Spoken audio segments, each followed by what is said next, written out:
Yo creo que cuando se trata de movimientos sociales, en relación a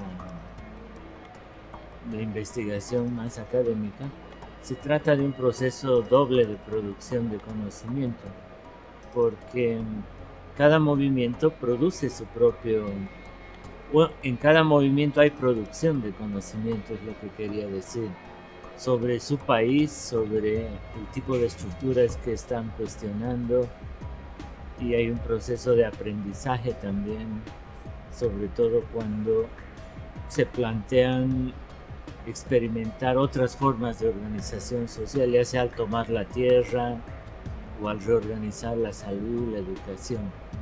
Y sobre eso, los investigadores también producen un otro tipo de conocimiento ya organizado según estrategias teórico-metodológicas. En ese sentido, un congreso como este es importante porque es un tipo de trabajo de investigación y explicación sobre procesos que son de lucha social, pero a la vez son procesos de producción de conocimiento social. En ese sentido, tiene una carga reflexiva, ¿no? Que implica ver potencialidades, límites. La otra cosa que creo que es útil en un encuentro, en un congreso, es hacer circular el conocimiento sobre diferentes experiencias de organización y de lucha,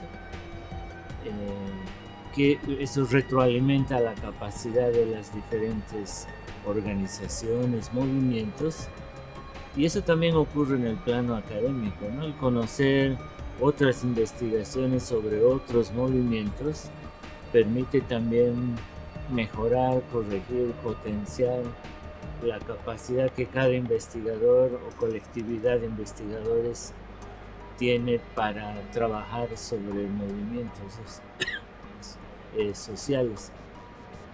Yo creo que esa es básicamente la función de un congreso, ¿no? Socializar conocimientos particulares y a la vez hacer circular el conocimiento y reflexionarlo. Yo creo que básicamente por eso es importante. Creo que eso se da de varios modos, que depende mucho de cuál es el vínculo previo que los investigadores tienen con los diferentes movimientos, ¿no? Una, la más sencilla, es hacer circular el conocimiento al cual se ha accedido en un encuentro como este, en los territorios, en los ámbitos donde uno trabaja, en el sentido de socializar la información. Luego el otro decía, depende de cuál es el vínculo que uno tiene con los movimientos, porque de acuerdo a eso lo puede llevar a las discusiones del movimiento, en los procesos que hay de evaluación, de discusión de estrategias de acción, y también algo más importante, que es cómo se articula una concepción del mundo, que todo movimiento social, en tanto no es solo mera acción reivindicativa, corporativa, y en tanto es crítica de algún tipo de estructura social, tiene que rearticular los discursos con los cuales nombramos la realidad, y en particular en el ámbito de relaciones que se está cuestionando. Y en ese sentido hay producción de rearticulaciones de concepciones de la realidad, no solo local, sino de la vida social.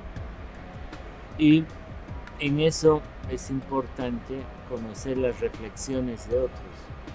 Yo creo que una tarea básica de los investigadores en particular es hacer circular las experiencias que se ha conocido de otros movimientos en los ámbitos donde uno participa, ¿no? Reintroducir o introducir, o sea, trasladar esa experiencia a las discusiones en los ámbitos donde uno está. Yo lo veo básicamente por esa vía. Eso ha tenido varias trayectorias. Por ejemplo, una importante es la que ha articulado el movimiento Sin Tierra en Brasil, que para la toma de tierras primero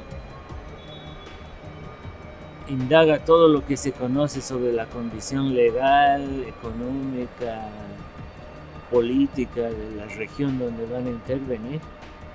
Es decir, utilizan todo el conocimiento que se ha producido ya. Pero lo más importante es que ellos han pensado cómo generar sus propios intelectuales orgánicos. Es decir, no confiar en expertos externos, sino cómo convertir a sus propios militantes en especialistas en economía, en geografía, en el tipo de conocimiento que se necesita. Y en eso han hecho alianzas con las universidades públicas, de tal manera que sus militantes se formen en las universidades públicas, de tal modo que la dirigencia del MST, muchos de ellos hoy tienen nivel doctoral ya, ¿no? Y pueden discutir en mejores condiciones de igualdad con representantes del Estado y el capital transnacional. Ese es un tipo de trayectoria, formar los propios intelectuales orgánicos o utilizando el sistema de instituciones públicas.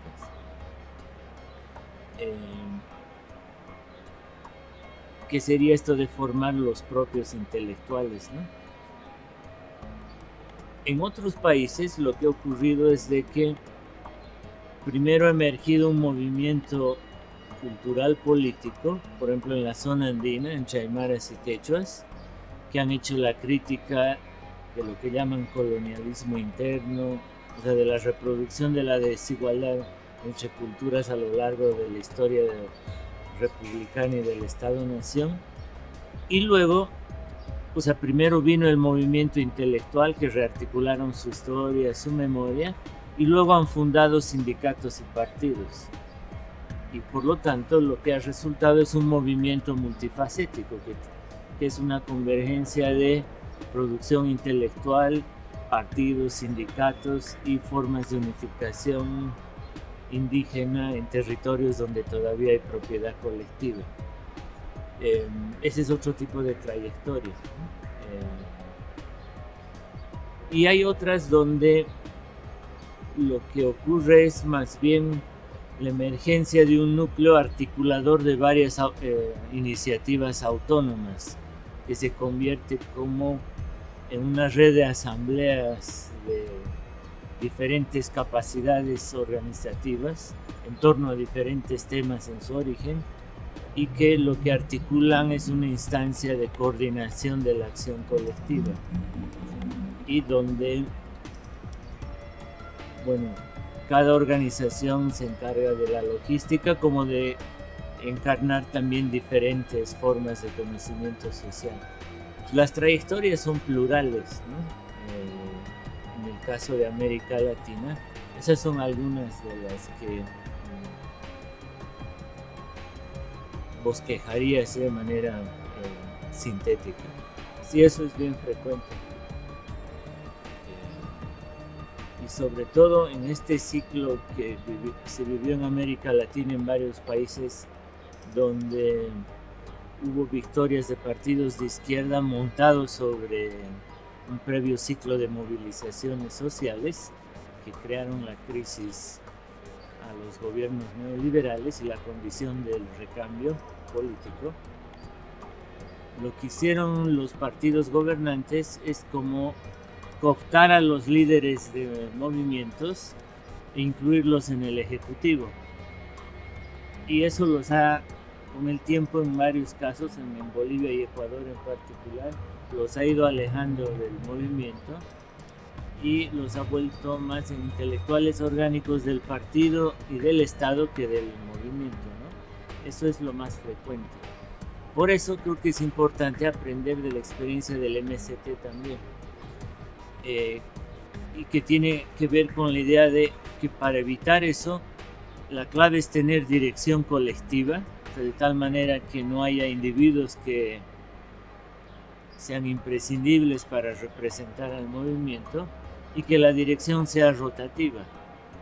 Por ejemplo, el MST tiene una dirección nacional de 21 que se va renovando mitad por mitad, de tal manera que los que quedan transmitan la experiencia a los que entran a cumplir tareas de dirección colectiva. El zapatismo creo que es otra experiencia de la cual se puede aprender mucho y que también se basa en eso, ¿no?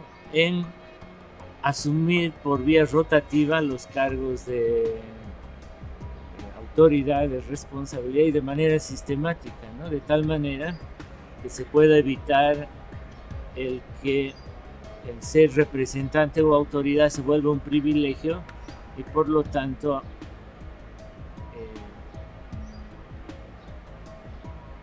en articulaciones con el Estado en particular acaben produciendo la separación, incluso contradicción de intereses. Hay las dos cosas, ¿no? Lamentablemente la que ocurre más es la cooptación y en ese sentido el distanciamiento entre parte de los líderes o representantes de los movimientos. Lo que han habido son iniciativas más imaginativas en uno que en otro caso. Bueno, los más exitosos en eso han sido los zapatistas, ¿no? De mundializar la visibilidad de ese conflicto. Por lo general lo que hay son redes más circunscritas, por ejemplo, entre movimiento indígena, ¿no? Por ejemplo, en la zona andina se conectan los de Perú, Bolivia, Ecuador, incluso el norte argentino, pero es algo conocido en su ámbito, incluso no son tan conocidos en cada uno de sus países. Pero esa es una estrategia como de generalización, el crear redes de movimientos afines, homogéneos, es lo que existe más. Lo que ha funcionado en algunos lados, como por ejemplo en Bolivia un tiempo, tiene que ver con la emergencia de un movimiento que se vuelve coordinador de los otros movimientos, de tal manera que visibiliza a todos, pero los visibiliza más como convergencia que como movimientos singulares. Esa me parece la principal estrategia. Por ejemplo, la Coordinadora por la Defensa del Agua y la Vida en Bolivia se convirtió en una red, en una gran asamblea que funcionaba con representantes rotativos de diferentes organizaciones que iban desde sindicatos, juntas vecinales, grupos medioambientalistas, comunidades periurbanas, y eso instaura un espacio político que se vuelve multidimensional. Esa estrategia de como crear un espacio político común a varios movimientos en una región me parece una de las más adecuadas, ¿no? Pero ese peligro hay, ¿no? Incluso en la misma historia boliviana,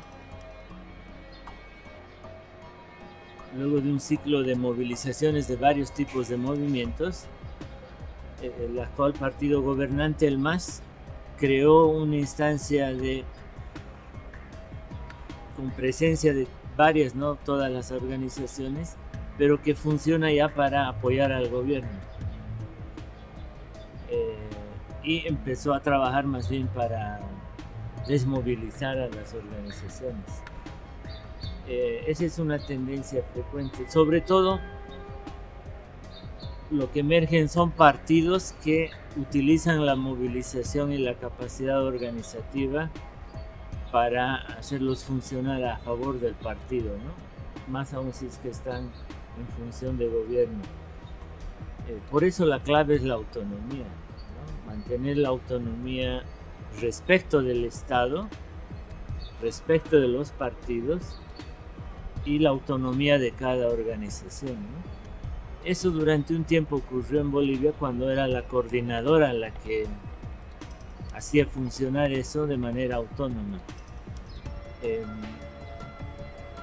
El peligro de que se despliegue la otra tendencia es cuando se busca el vínculo con el Estado a través de partidos, que creo que es lo que habría que evitar.